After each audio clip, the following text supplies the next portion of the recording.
The opinions expressed in this podcast are solely those of the participants and do not reflect the opinions or beliefs of Marshall University, Marshall University Libraries, the Department of English, the College of Liberal Arts, Marshall University Film Studies, or HerdCon.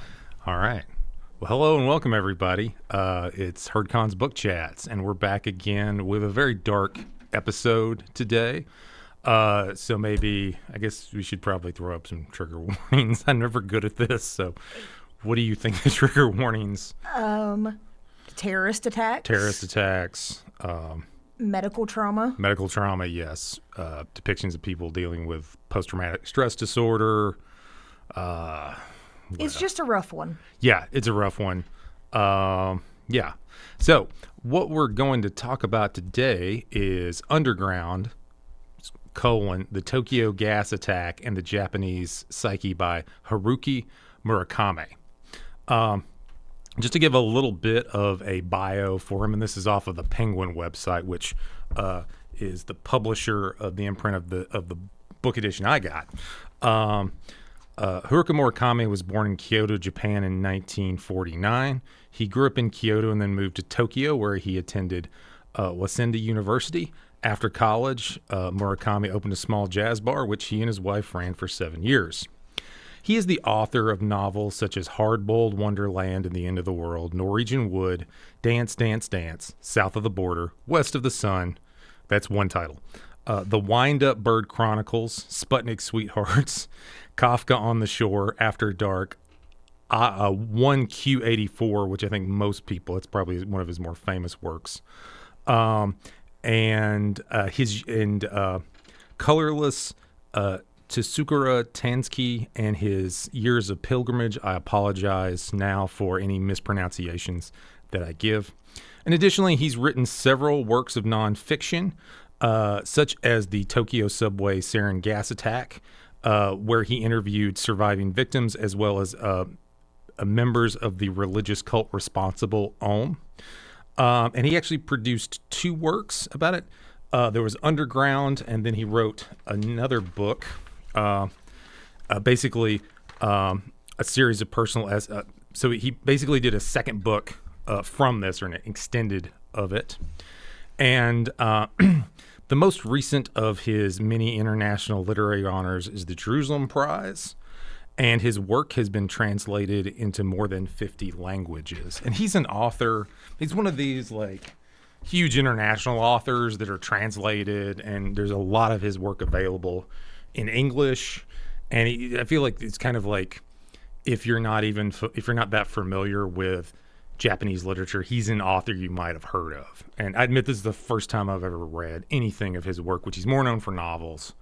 But this is a work of nonfiction, I think, and largely a work of journalistic nonfiction. Yeah, I really, this was also my first book by him, and I really loved the integrity that he brought to this. And when he was writing about his process of finding people willing to talk about it and how respectful he was, to put their voices before even the book itself, that if he talks about last minute, somebody says, actually, you know what, no, I don't want, and he just pulled it. He didn't fight them. But I also loved the structure of this book.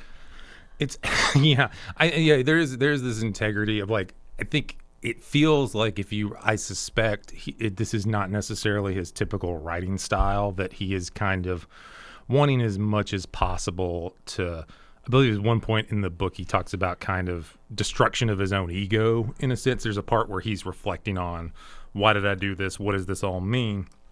And he's kind of, like, I have to let them speak. And, for someone who has probably very much has a distinctive style, distinctive subject matter, kind of often kind of science fiction related kind of topics and kind of wild things, that, it seems like a very grounded thing to have to like getting people to talk in endearing yourself enough to where they want to talk about a very, very different, like this is, for many people, this was their worst day of their lives, and dealing with the consequences and the aftermath is a lot to take.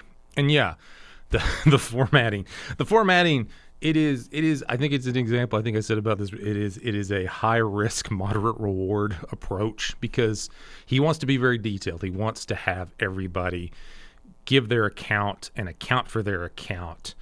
But it can feel like a drag sometimes when you're reading it because you're going, in a sense, it feels like the idea of like a mosaic way of telling a story is that you have these little shards, like there's all these shards that are broken and then everybody's contributing a little piece. And so it puts it together and you have some overlap and then you have some wrinkles and quirks. So you get the individual perspectives and personalities of the various individuals who had to endure this. So it is, I will say it can be a slog as a read, but also it feels like also it's a necessary thing to read. And it's sometimes painful to work through. For me, I liked that it was broken down by train, and that the start of each new train, we got to learn about the perpetrators before we learned who was hurt by them. That was the kind of structure that I enjoyed because I felt like I had a bit more background going into the survivor stories, like what happened leading up to them being affected, basically. I thought that made it a little easier to read. Yeah. I mean, it is like these are, I mean, in a way, these are all different routes. And in terms of terrorist attacks, I suppose this would what would be referred to as a soft target. That it's not, in America, we think about 9/11, we're going to, terrorist attacked, 3 major buildings in our country. And it's very centralized in that way, where this kind of attack is very decentralized. It's you kind of let it very kind of like you let gravity and airflow, because basically they have these sarin packets and then they sharpen these umbrella tips and you're supposed to stab it and then walk out. That was the whole thing. And that, it's just gonna like do its work on us. And so I think in a lot of ways it's not this direct attack, it's this, they do something that causes this chain reaction. And it has this kind of cascade effect of not only suffering, but also trauma for everyone involved. Yeah, I thought that was, I think one of the most frustrating parts was reading this as someone looking back at it and all of the small things that people could have done to maybe not stop it, but to slow it down. We have the one where it's a young part-time train attendant who doesn't even bother cleaning it up and lets the train continue running. Not their kid, the way it's at least described. It's not their fault, but just those small little things that could have had such a huge impact on the number of people hurt. Yeah, and it is kind of like I have to admit, it is the kind of thing that like people are just still going about their day. It's like so many of the accounts like I needed to get to work and I'm not feeling good all of a sudden. They're talking basically like, there was one description and it's very like there are a lot of descriptions and accounts. So it just all kind of, I think they're very specific, but they also kind of flow together at the same time. There's one, it's like he felt like there was an eclipse happening and that basically his eyes had been contracted because of exposure, and they're just kind of thinking like, I just need to get to work. And that just feels like such a human thing. I feel like something like that would have happened in America. And that's the main context I'm working from. But yeah, it's just, this is normal human behavior to like, I don't think I'm in an extraordinary moment right now, so I'm just going to try to go about my day. And I now know if I smell either alcohol, isopropyl alcohol, or a sickly sweet smell, and then I start seeing black, I need my cholesterol raised. Yes. I know exactly what is happening to me. Yes, you need to have your toxins removed. You need to have I mean, yeah, and it is, but also there's also like, there was a previous attack that the cult had done, and it was like they had materials, they had evidence to like say, oh, this is what a sarin gas attack is going to be like for a lot of people. And it's one of those things that's like a disaster like this happens, whether it's a natural disaster or human perpetrated, that ought to make us look back and say, well, what the hell happened here? Where did we mess up? Yeah, I think I told you before we started recording that after I read this book, so just for the viewers, this book I think was written within a year or right at the year mark of the gas attack. So we didn't really have a lot of conclusions. Court cases were still being appealed, those types of things. But I did look it up now, and in 2018, 6 of the members who actually did the attacks and Asahara, the leader, were all executed. Everyone else, mostly the getaway drivers, are still in prison for life. But one of the interesting ones I found was a woman who wasn't involved in the actual gas attack, but she helped create sarin. I've always heard it's sarin gas. Sarin. I listened to the audiobook. You'd think I would know it. Maybe the audiobook is correct. I don't know. This is the way I've always heard it. So, but anyway. Sorry. But she was acquitted by saying that, yeah, she made sarin, but she didn't know about the attack. And I thought that was so weird. Like, what else would you be making poisonous nerve gas for? Yeah, was there yeah. It was just a very short blip about her. Yeah. Because she was acquitted in 2015. But I just thought that was the weirdest defense. I made nerve gas. I didn't know we were going to use it. I don't know. Yeah, I don't know. Like, what were you using it for? There's also like the some kind of pesticide smell, and I don't know what the justification for using. We're gonna make some sarin, but I mean, also like it's the kind of thing that a government can do and say, well, it's defense. Yeah. And in the most cases, the vast majority of poisonous gases that have been made have not been used on people. I believe so. But it is like if you're just doing it as a hobby or part of your social group or your religious organization, it does it sets up some red flags. Yeah. Like nothing against the Episcopalians, but if they started, they're delightful people, but if they started making sarin gas just in their sanctuary, that would put some red flags up. Agreed. I just thought that was the wildest defense to get off on. Yeah. It feels there's also like this sense of like what we think of as like justice and then like legality. Go ahead. The justice thing was one big thing in this book that really stood out to me. Maybe I'm just an angry person, but the people affected were just so, I don't want to say forgiving and understanding, but their lack of anger was just so surprising to me. It seemed like the family members were much more angry than the people who were directly affected. Yeah. And I think it was such where when people who were upset, those really stuck out to me. And the way there was one person that was very mad about and like we just got to get rid of him. And then there was another one was like he wasn't mad at but he was mad at the emergency services people because they didn't react soon enough. And it's interesting. I mean, I think one of the particular people talked about how, and they're just bouncing around of accounts here, so keep that in mind. One of them had said, I really don't want to remember this stuff. I'd like to move on, and that's part of their own process of coping and dealing with and moving on with life after that. Yeah. One of the sections, speaking of forgetting, that I was absolutely the most horrified by was toward the end. And I do want to include a trigger warning here. For possible sexual violence.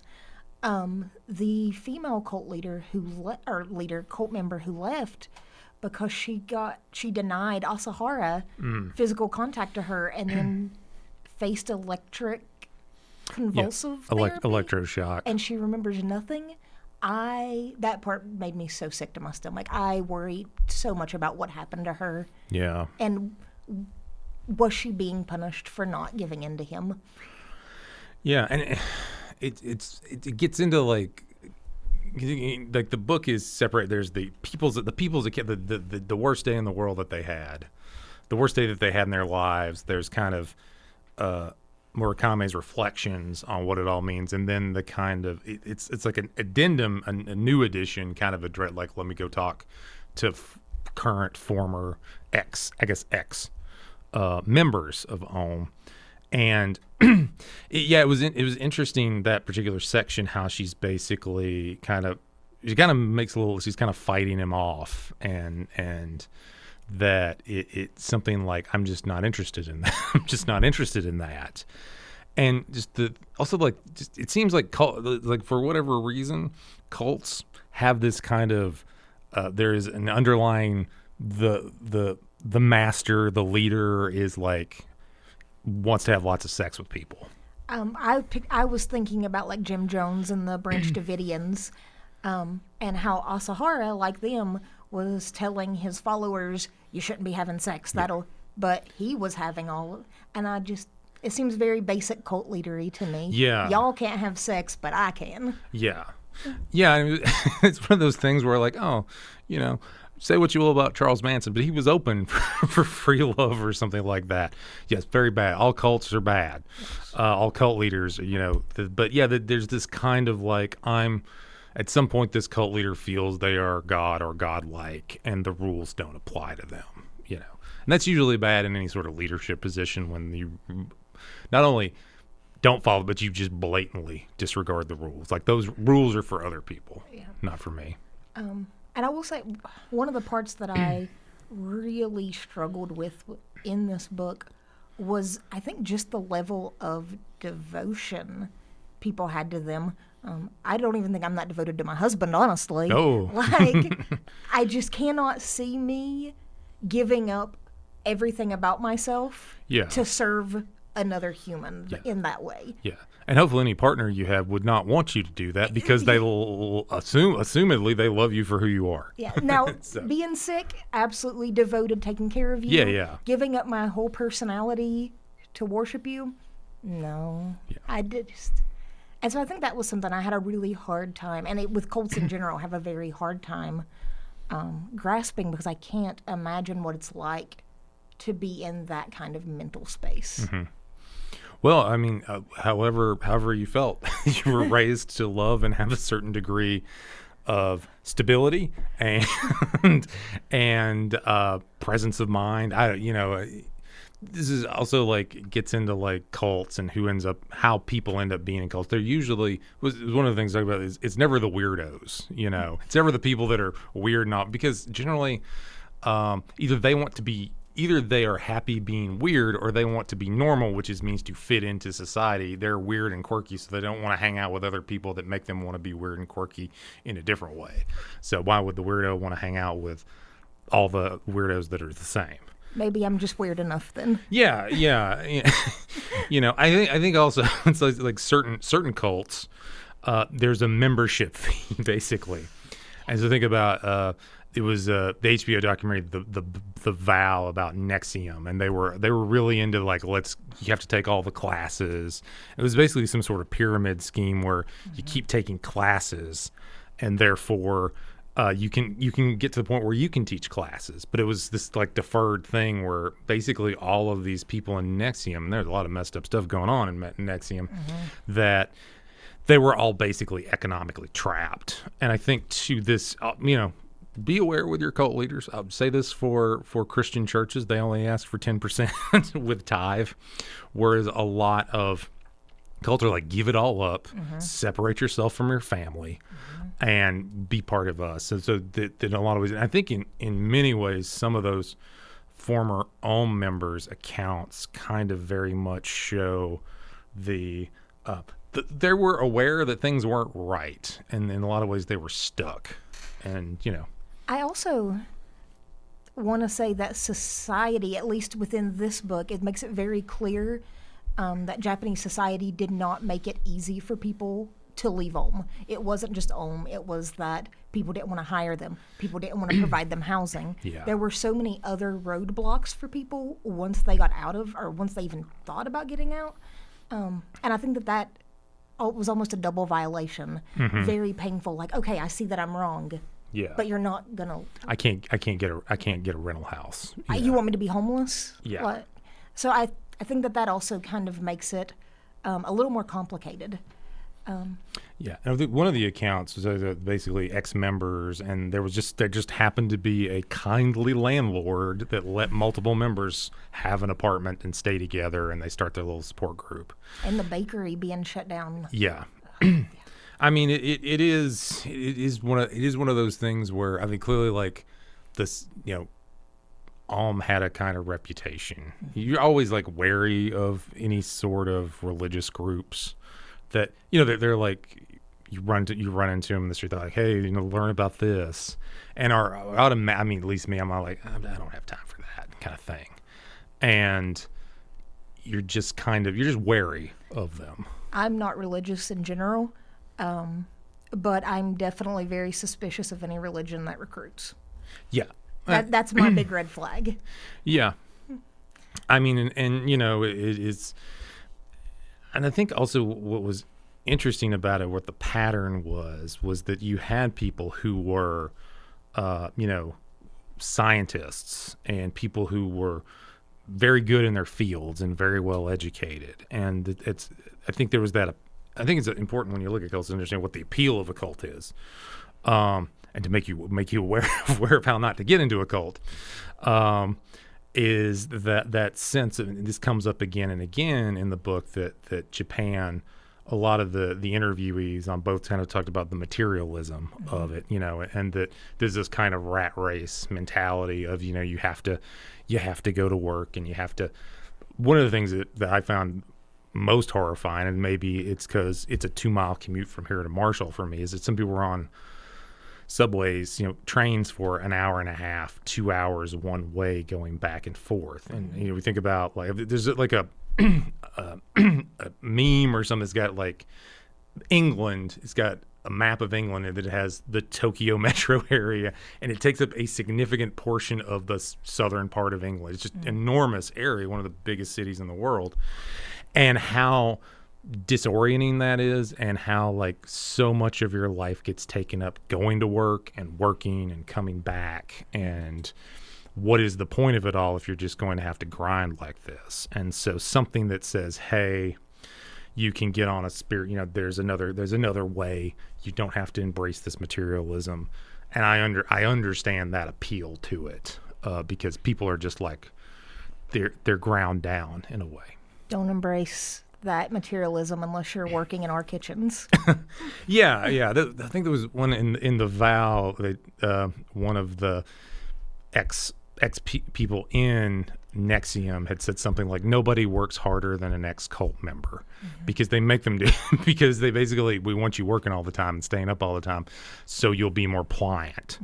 And you won't fight back, and you'll just kind of follow orders. And it is just a variation of that existence of the daily grind, except there's I guess the cult gives them a sense of higher purpose, or you're doing something. I think the cult was interesting because it like mixed kind of Eastern religion and Eastern beliefs with the very kind of westernized sense of the apocalypse. That's one thing I think about terrorist attacks in general that I can't wrap my mind around is, what do you really think you're accomplishing? Yeah. You're just hurting yourself and the other people in your group. You're not going to accomplish, you're just hurting everybody. So I think that's one of the things I've never, where they talk about in this book specifically, that this is a way to salvation and this and that. And that the Asahara could see that someone, and I was like, okay, so is Asahara in the subway going, that whole train's red? Like, I don't know. I find it very, I guess I just don't understand the psychology of why people think that's a idea. And that it got, and they, in the interviews, he asked a lot of the ex-cult members, ex-Om members. I always want to just clarify, it's Om, but so it has the markings of a cult. Is that they kind of like, he kind of often asked the question, would you have followed orders? And most of them like, at the time, I probably would have. Yeah, and I think it is this kind of, I always think too about the sunk cost fallacy. It's like, well, you've put so much time, you put so much effort, you put so much of your life into this belief. And that was something I'd seen on a video essay. It's like how to, like, you can't just tell facts to people, that a lot of their beliefs have to do with what they see is very much based on ideology and their opinions about things, because it's so much about their character, how they view themselves as people. And so having all that time spent in the cult, you're like, well, that's 7 years or 2 years. I can't get out. It's also very hard to talk to somebody when they think that they're literally working for God or hearing God. Yeah, I would say that that would be kind of hard. And not even acknowledge that there might be other gods or something like that. But yeah, it's hard. Yeah, and it's the kind of thing where I feel like just like I know like teachers and parents, they're like, okay, they're making a mistake, but they've got to make it on their own. They've got to make some mistakes you have to figure out yourself, and some, and it depends on the person. Like we can just like, yeah, don't do that. Don't touch the lawnmower, the lawnmower motor. And sometimes you just have to learn the hard way. And I think too, it's a little like it's like toxic relationships. There's that initial, they're very warm. They talk about their recruiting offices being very warm and friendly and welcoming. They kind of get you in there. And once you've moved in with the abusive partner, then the abusive partner comes out and is just terribly, terribly terrible to you. And then, but you're like, I have nowhere else to go, as you were kind of saying. I also, like abusive partners, think there's a man who worked on cartoons for Ohm, and the catch-22 that he was in of, we're not allowed to watch cartoons, but how else am I supposed to know how to make them and get ideas if I don't? Yeah. And the judgment he felt from other members who knew that he was watching them, and the judgment he felt from leadership if he didn't do it right, there was no right answer for him. Nothing he decided to do could have been the right answer. Yeah. When we think about artists too, or any like you, it's good to like what are people doing right now in my particular medium or genre, so I get a sense of what's going on. And then now you can't watch none of that, you know. But it also like inherently, you know, it's this kind of like saying no to so many things actually pushes someone to revolt. It was the one thing that seemed to get people to run away was like if people became couples, they'd made the vow of chastity and abstinence, and they're like, they fall in love and they're like, we're out of here. So it's good to know that love can conquer some things. Your influence in a cult, which is often in certain cults, they want people to get married within the cult or bring people in who are already, and bring somebody's whole family in, where this particular one seemed to be like, it was a lot of people who were coming in, you know, individually for the most part. I think we got the one story about the girl and her brothers all signing up together. Yeah. But yeah, other than that, I think they were all. Yeah. I don't remember any romantic couples bringing the other one into it. Yeah. There's a lot of like mention of people escaping. Yeah. But there was nothing that was like anything that was specific about. Probably these people don't want to talk about it. So, and I think there's also that we get an incomplete picture of everything because there are all these people who didn't want to talk, and all these people who they are working on what memories they have, and a lot of them are very honest about it.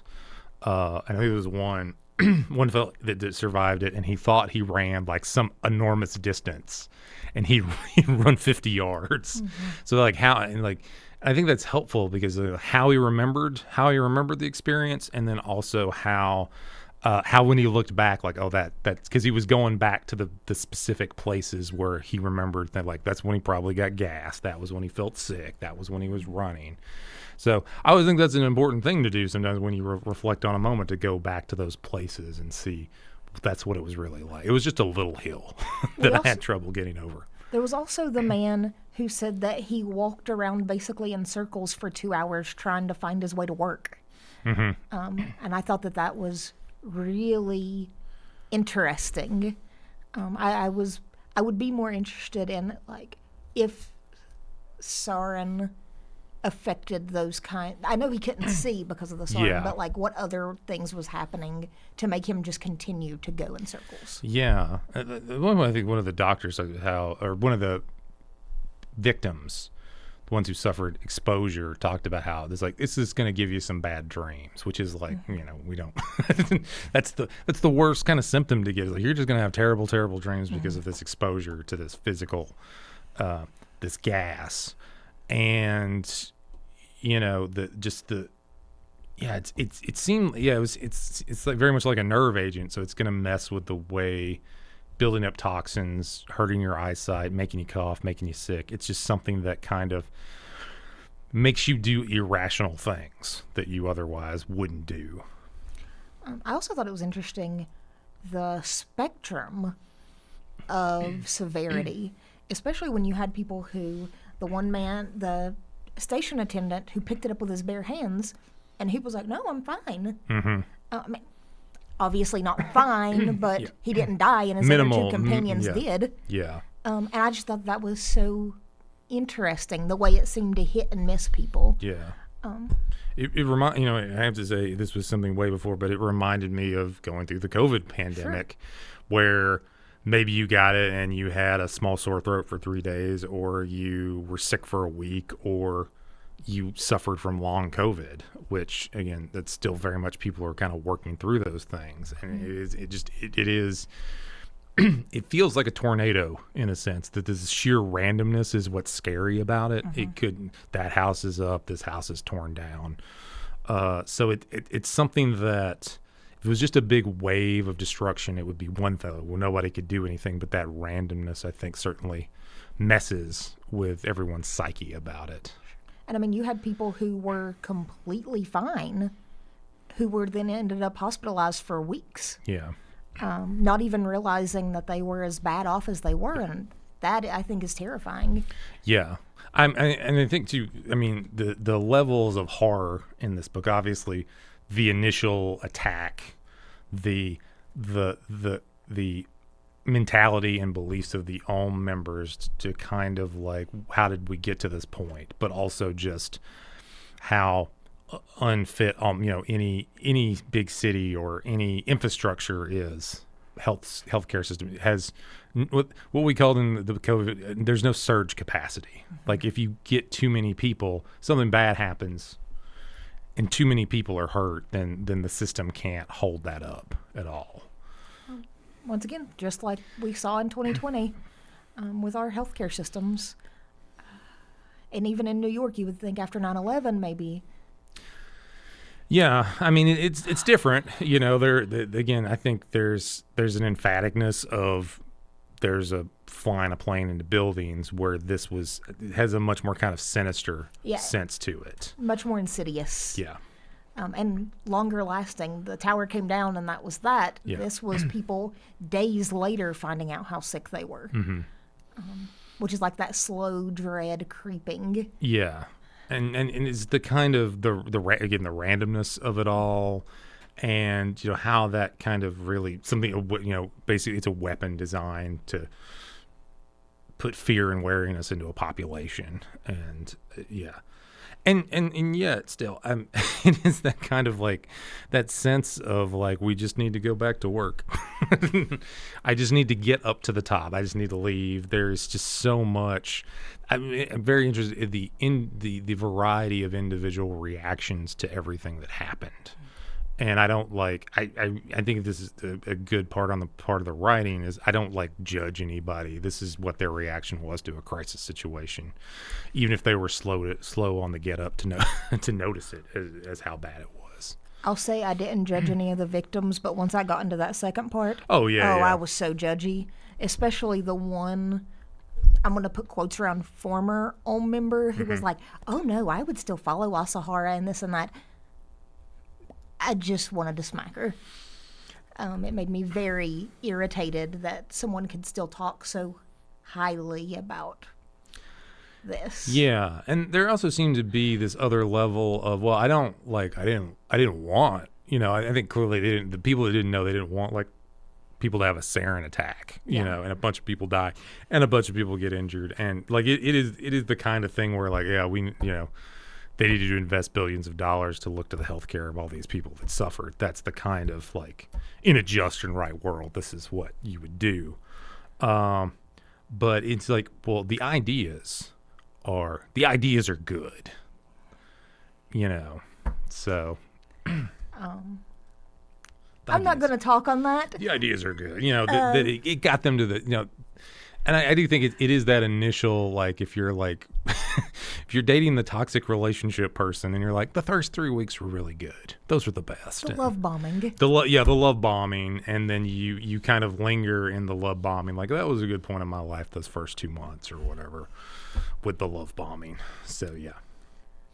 I also, one of the links that I saw between Ohm and other cults that I am familiar with, there was a story about a man who was like, I didn't have the money, but I knew how to bookbind. And I thought it was so interesting. Either you have to do all of these things to meet your religion, or you don't, unless we need you. Yeah. And I was like, maybe it's. I know it's so much easier looking into it from outside, but I just don't see how that's not a red flag. Mm-hmm. Yeah, or that I'll do all this I'll do all this all this labor for this to get in. Yeah, it seems, and I think it speaks to kind of a loneliness that people, and that's certainly something that the media says we're dealing a lot with, our epic problems of loneliness and things like that. So, it wouldn't surprise me that this is why these things persist, is because they're people that they want to be part of something bigger than they are. And if it means being exploited, if it means your labor's being exploited, if it means you're being manipulated and brainwashed, you're part of something.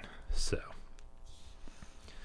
and I think and also it's very much with certain types of quote unquote cults is the need to have industry and different branches, like different divisions and branches. They got the science branch and the animation branch and the public relations, but they have all these things again that they can expand and do different things, different sorts of.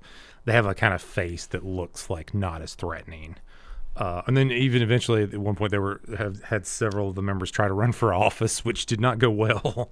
So I think that they now say that that's what really put them on this path of violence, was that failed election of their members. When I was doing my extra research, that was listed as a possible turning point. Yeah, I mean, it feels like, we can't make a change through the normal system, so we're just gonna have to make a splash. So I will also say, I'm not going to use this cult's name specifically, but it's the one based on that science fiction book. Yes. A lot. Allegedly. Yeah. I saw a lot of the similar, like, tell us all of your worst admissions. Tell us everything. That's the only way you can be pure, and then using that against you to tell you. Yeah. It's like using psychology against you. They have this huge, this so-called organization. They have a huge amount of information on its potential members. Although there are not a lot of members of that particular organization. They're very. I mean, it costs a lot of money. That's what I was getting ready the classes. Bring up again. That we once again end up at you can get higher the more money you pay us. Yeah. So, and I think it was also that was later they were doing like basically discounts. They were like, it was 20,000, but now it's like 8,000, and it was like I can afford that. But it was it was very demanding. Like you need to watch 90 videos and read 77 books of own books. I'm just like, wow, that is a prolific publishing wing of the cult. Telling you, those echoes of that.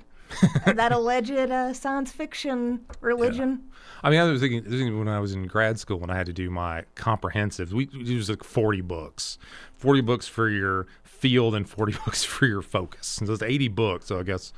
But you have you're writing essays and things like that and annotated bibliographies to complete the big portfolio. But they're just read a bunch of these. They want to have like different kinds of books. Like even if you're doing poetry, you want to have different kinds of poetry or different kinds of fiction where they're like, here's 77 own books you need to read. Which is also like, I'm assuming they had to buy them. So therefore, yeah. Asahara was becoming a very rich man. Yeah. I mean, I think you kind of look at cult leaders like business people who think of like, where can I chisel profits off of it? Where can I make money or not lose money? So like they have all of these little wings and books and, you need to wear the special hat or something like that, or you need our special glasses or wear our T-shirts, or there are just so many ways to accumulate profit. I mean, in a sense, I think you can very much see cults in the modern, very much as very kind of capitalistic ventures where they're there to make and perpetuate capital and grow. And then they're also kind of like pyramid schemes too. So you just get more people to get more people. This is why things like certain kind of product companies can basically cults. I think it's Amway products and things like that. You get allegedly, you get if you get enough people to sell your products, and you can become a regional person or something like that. That is MLMs. That is a pyramid scheme, It's not a pyramid; it's a triangle. It's a triangle. Yeah, you just build. Yeah. Told you, I don't follow anything that does recruiting. I am good. Yeah. I mean, I'm I would be like, hey, just come on over. We're gonna have dinner and a fellowship, and not big deal if you don't come, but we'd love to have you there. And then they just do exactly what they say. We're gonna have a little sermon, but then it's always like more. Like, or you get held off. Like, there's more to come if you stay, or you want to go further. I guess it's kind of like game theory would come into play at a certain point. This kind of satisfaction of like a quest, and you get your side quest, and you get your certifications, you get your items, and it just kind of builds up from there.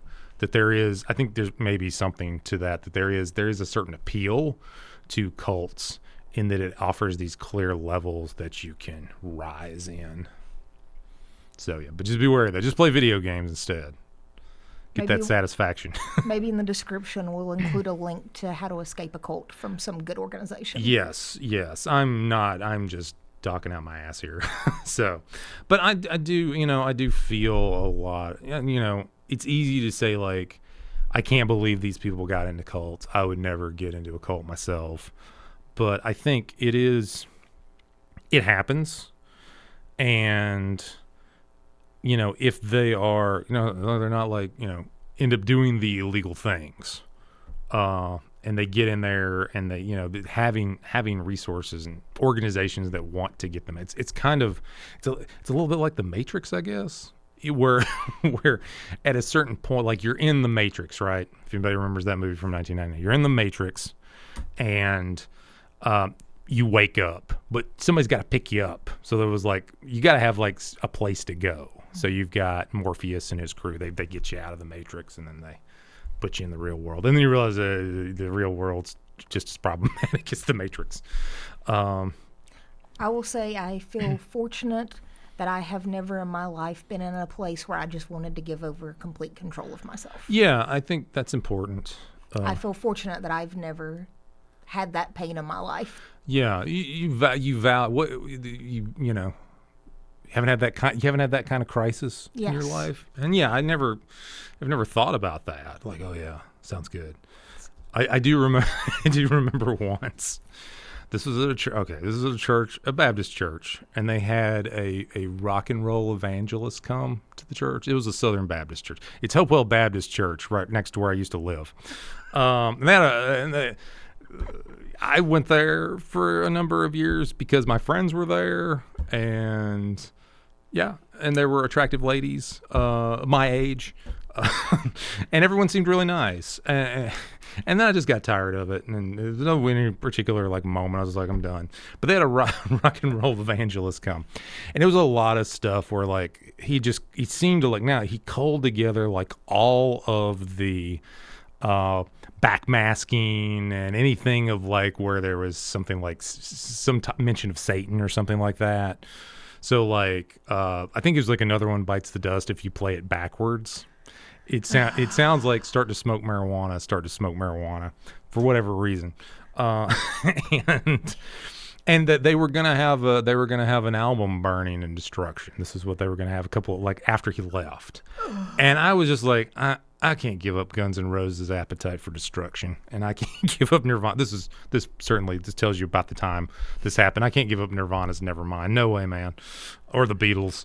This was what I was into when I was in middle school, and it just was like I couldn't do that. And then the people that like burned a lot of they had a lot of stuff, and then they're like, that was a mistake.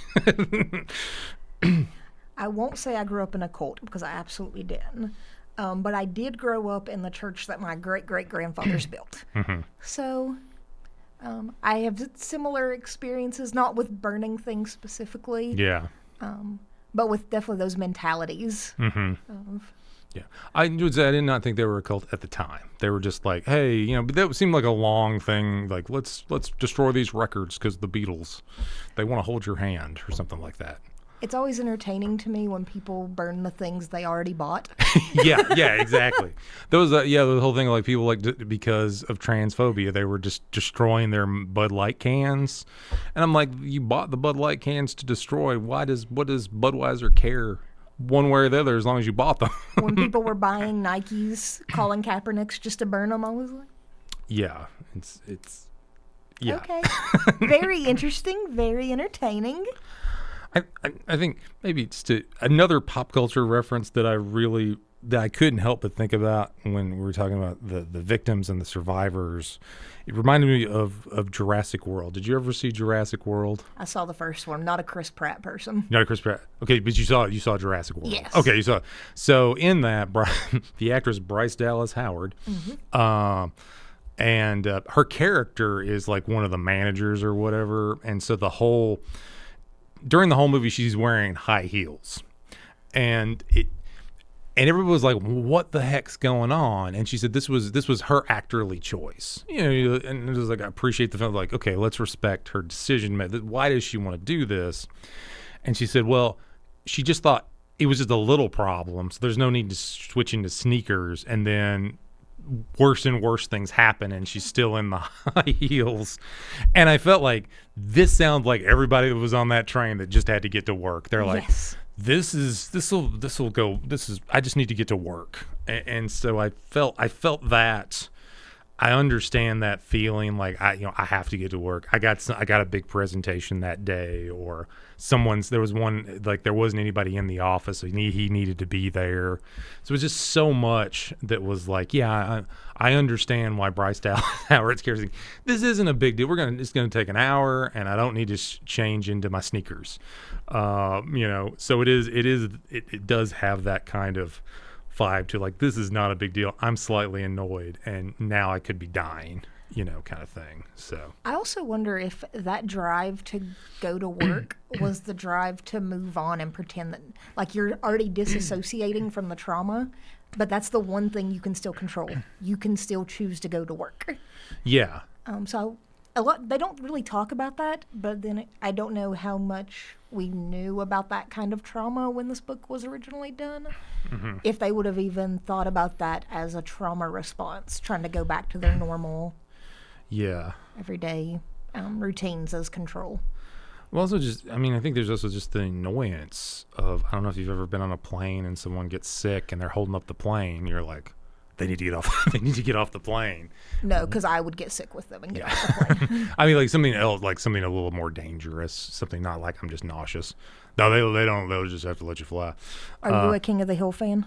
I've watched it. I haven't watched every episode in the world. There's a Thanksgiving episode where they give just enough space in between the storm to take off. But instead, Hank tried to bring on a propane tank, and they blow up his turkey over it.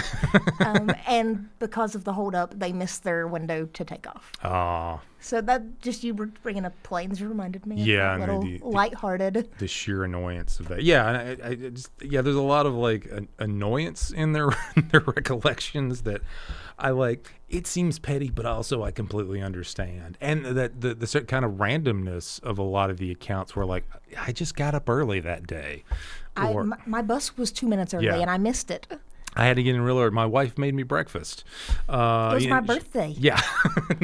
And, it's one of the things like you wouldn't think. It would just be a normal day and you wouldn't remember it, but then all this like terrible stuff happens. So it's something the brain tends to highlight. And, things become more crystallized in their account. But yeah, there is that sense of, even in the time when he kind of what interested Murakami to write the book, was that he was like, hey, it seems like people are moving along and I don't want people to forget about this. And I think about this a lot when we think about like school shootings in America. Is also that it'll move along and then there'll be another school shooting to talk about. It's always too soon to talk about the next school shooting. Yeah. And it has that, like, there were these, not only people that died trying to help, people that just the random misfortune of which way the wind blew or where they were sitting at the time, and then kind of moving along, and somebody else will do that job, and it is kind of like, I think he's like, I don't want people to forget this. And he's kind of like, I'm a kind of a big deal author here, so let me write this book about this, because he was, and I think he also talked about how he was, he says he was living in Boston at the time, so he had a little bit of distance. He kind of, once he showed up, that's when all the stuff happened. So he had this kind of sense of had some distance from Japan, but also like had come out of Japan. So this is kind of scene.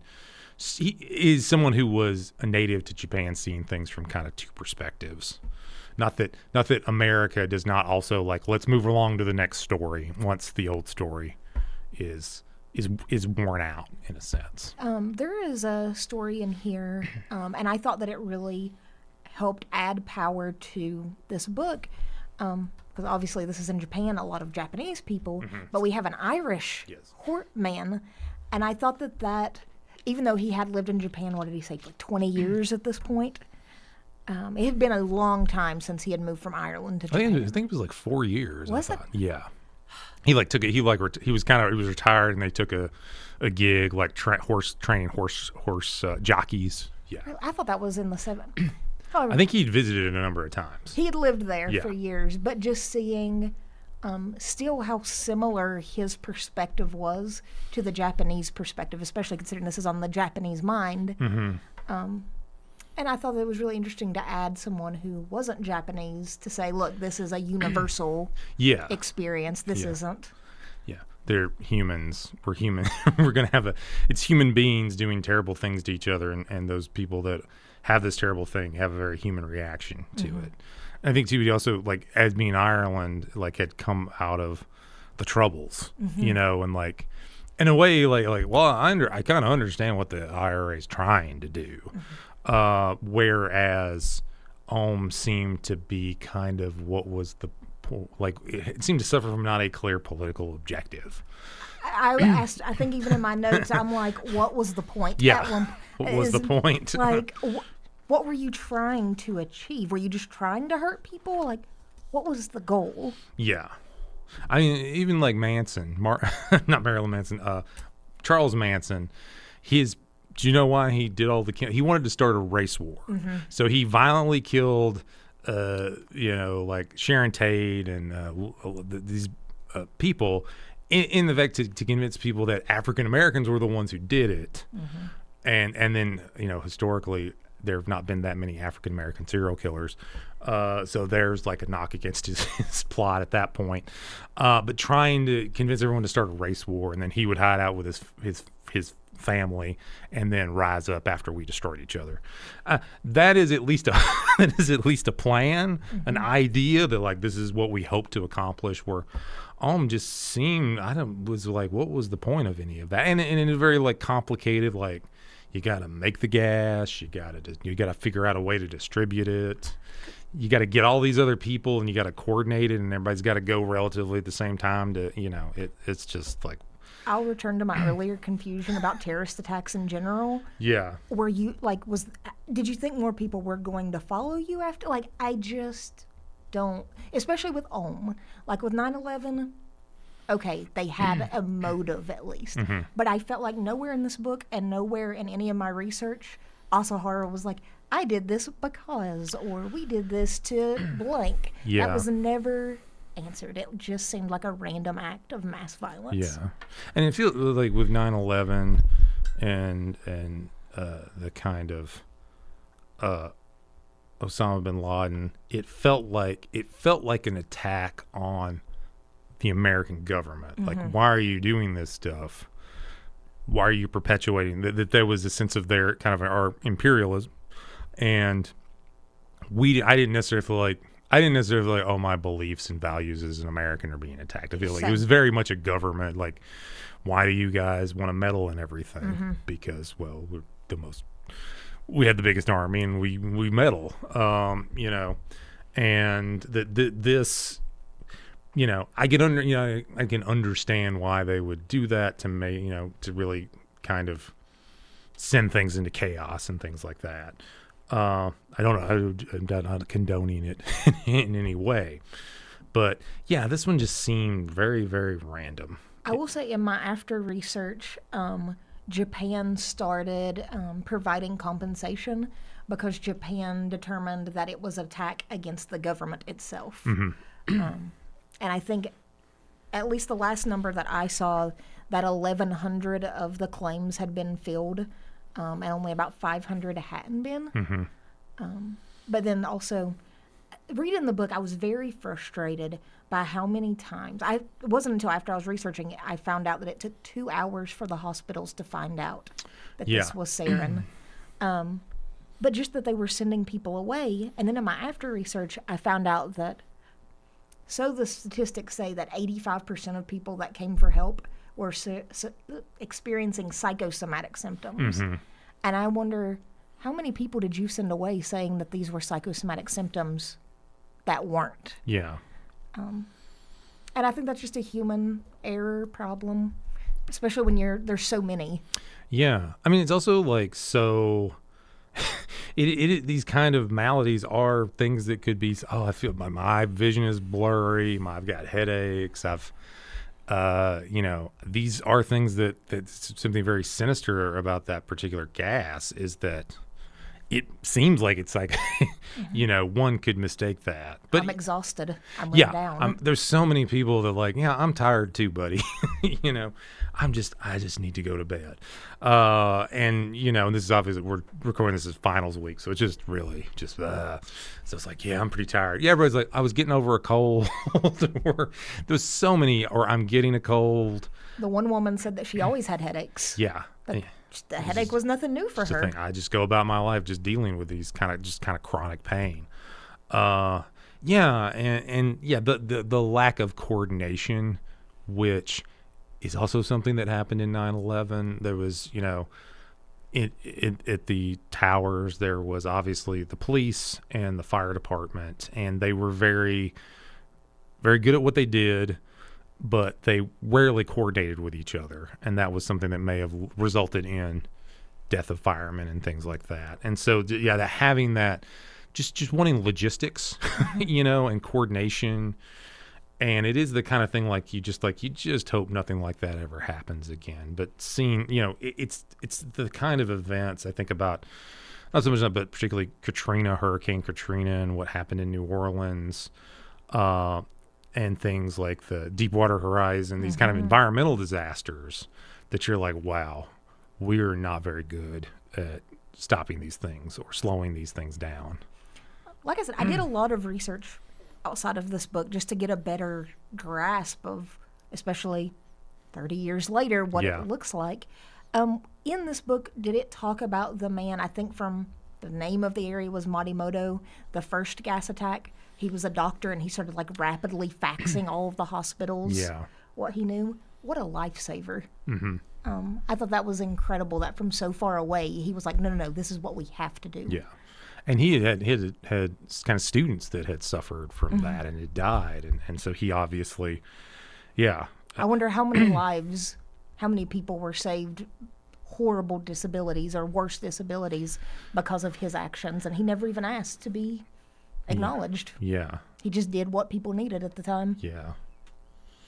I mean, I think too, one disaster like that happens. I mean, that's weird. That's not going to happen again. And then it happens again. So, I don't know. I don't it's ultimately a book that I feel like I feel life affirmed by the individual people, and that their endurance and their struggle and their relatability, and then like have no faith in systems at all to stop or slow or address things like that in an efficient and emergency situation. I would suggest people read this, but also be ready to be in a bad mood. Yeah, and it's something, I don't know, you probably would be best if you read it with other things, like if you wanted to read it slowly. And I would say even if you wanted, there's an Italian word for it, you dip in and dip out of it, that can be something that I tend to be a person to read from beginning to end. But if you wanted to dip in and read an article or read a chapter, that to get a sampling. But I think ultimately, like, I think the book is arranged in a way to be effective in how it's ordered and how we hear certain people first, and then the people that come later add wrinkles and inform us about what's come before. I mean, even there's a slight, like, some references like, oh, this happens on page 160 or something like that. So you could bounce around in this a little bit if you wanted to. I did the audiobook, and I will say that there were multiple voice actors, and it was very well done. Okay.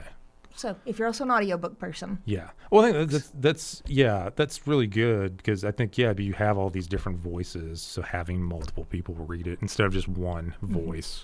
Yeah, you had the one narrator who was the narrator, I would assume, was the author Murakami. or the person being there. Yeah. And then you'd have different voices as the perspectives shifted. Cool. Yeah.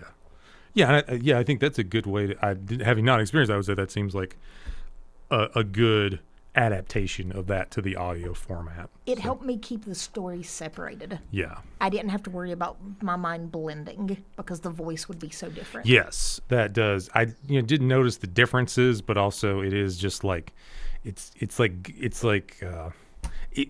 the book is like an autopsy, right? You're just going over things, and then you're going over then you're going back over the things because you see new information, and yeah. It can be, it's one of these, like, it's a slog, but I think it's necessary. It's a necessary book, something that should, and I think something that powerfully talks about, how we work through and deal with PTSD, and that it is never, grief and trauma is a maze. It's not something like, I'm going to take 4 months off and I'm going to be better kind of thing. That this is something that lingers, comes and goes. But if you are going to read this book, please self-care. Yeah. It is hard. There's one book, it was about sleeping. I can't remember the name of it all of a sudden, but it was a study of sleep. And the author says at one point, because you're just like horrified about, like, oh my God, I don't get enough sleep and I don't get the right sleep, and this is going to drive me crazy. And he literally says in the opening, like, if this gets to be too much to you, it's okay to stop reading it. And I think this is something that could use a disclaimer like that. Like, oh, if it gets a little too much, just, and it's not that anything that's particularly horrifying as far as gruesome depictions or anything like that. It is more like heart-wrenching and just the randomness of it all, and just the, the pain that people feel of, like, why didn't somebody help me at that particular moment? And the innocence. These people didn't do not a thing. Yeah. Like I said, it put me in a very bad mood. Yeah. I was very grumpy any day I had to read this. And I think as much as possible, this first section they're trying to remember as best they can, whereas the second section, it's the rationalization section, which, and I do think it's interesting that was a criticism of the initial version, that he didn't have their side. And he gives them more space because they're talking about a lot of things. Maybe I'll sound ignorant, but I don't really care about their side. I don't care. Yeah. And I mean, it is a reportage, but I think it feels like it's definitely two different sections in perspective. I think it's informed by that, but it feels the immediacy of the gas attack, and then these more kind of wishy-washy kind of things. I will say I got through the first half of the book in 2 settings, even though it was hard. And then once I got to him talking to OWN members, I took weeks off of this book because I was just so irritated listening to these people try to, like, justify or work their way out of accepting that this happened. Yeah. especially the one who's like, I'm not saying he's guilty. It was the girl I was talking about earlier wanting to smack. I'm not saying he's guilty. I'm still waiting. Like, girl, they admitted it. Like, what are you doing? I guess they still have more to process. So hopefully they've worked through things. I don't know, but yeah. Any final thoughts? Yeah. Don't go on subways. No. I think, crazy stuff can happen, and you may not even realize it. It may happen, and it's the kind of thing where you could drive yourself crazy and become, a shut-in worrying about these things. But it is something that it feels like something like this has happened since in Japan.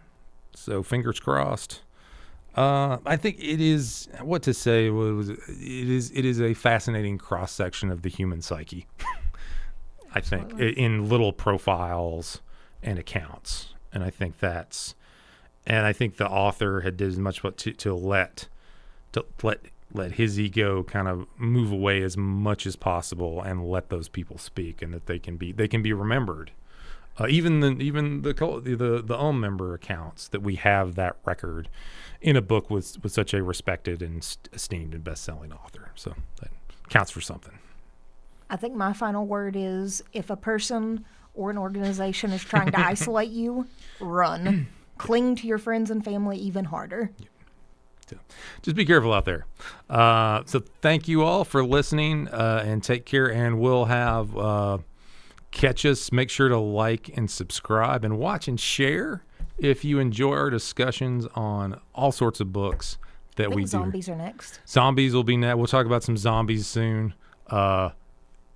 It's not LGBTQ zombie, but LGBTQ and zombies. So I'm excited. I love zombies. That's what I wrote my master's thesis on, LGBTQ and zombies. So I will be ready. You will be our expert the next time around. So thanks and take care.